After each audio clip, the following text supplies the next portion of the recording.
Welcome to Revlog, where Aaron wears the same sweater 2 weeks in a row, and Bryan is drinking out of the same cup of coffee 2 weeks in a row. So, welcome. It's cold. It's cold. It's a week-old coffee. Oh, man. But I am attired differently. Yeah. That's right. That's Times good. are hard. Times are hard. Get this man another sweater. Let's move now to 2 Samuel 7. Yes, please. The thinking and dreaming about the temple. So, Bryan, why don't you give us your initial thoughts on 2 Samuel 7? Well, this is, I think David was thinking, this is the way I put it. David was thinking house, God was thinking home. David seemed to be after this temporal structure that would be marvelous, and God was thinking the eternal structure of where He would live with His people. You know, and I mean, it's good to think like David thought, though. I don't fault David for thinking like that, because his pondering of that, his thought was noble.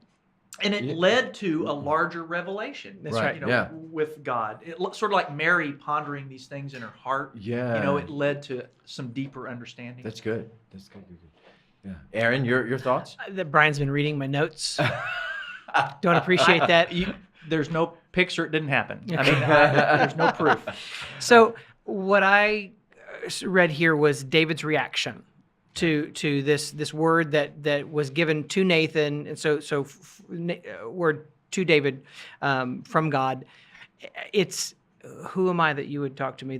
Who am I, Lord, and what's my house that you've brought me thus far? It's a recognition that it's nothing that he had done. And so there's a real humility there. And so it made me think of some of the other times where God revealed himself in special ways to Isaiah. You know, I'm a man of unclean lips, or to Mary, may it be done to me as you would have. It just, there are these times, here am I, send me.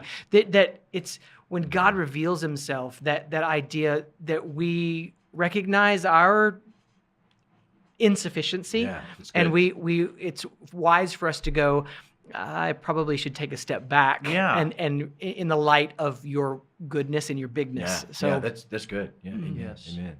So, Bryan, let's move to questions of the text. What questions did you have of 2 Samuel 7?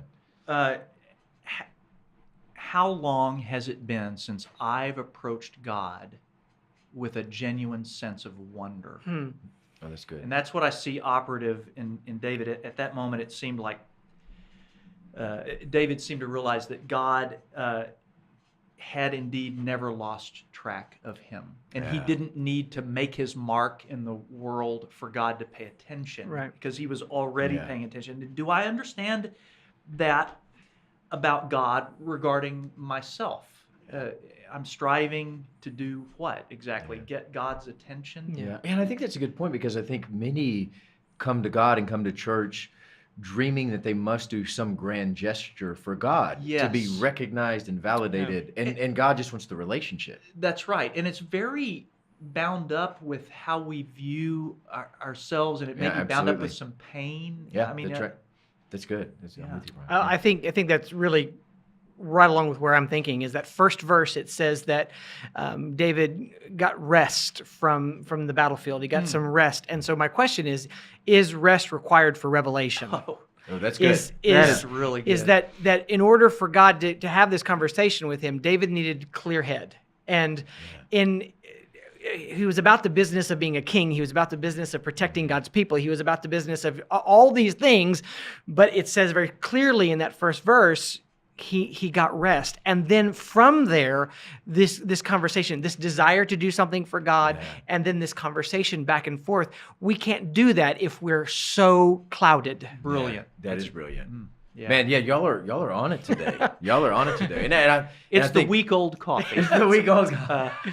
I mean, I think to answer your question, I mean, we want y'all to have this conversation with us in the comments, but I want to answer that. I think we do need rest for revelation. I mean, that's what I've experienced in my life. Right.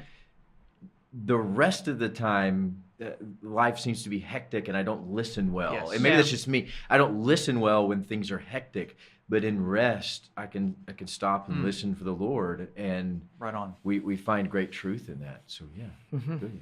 Well done today, fellas. If you would like to congratulate Bryan or Aaron on their great thoughts today, please comment below. We'd love to hear from you. Thanks for being a part of Revlog.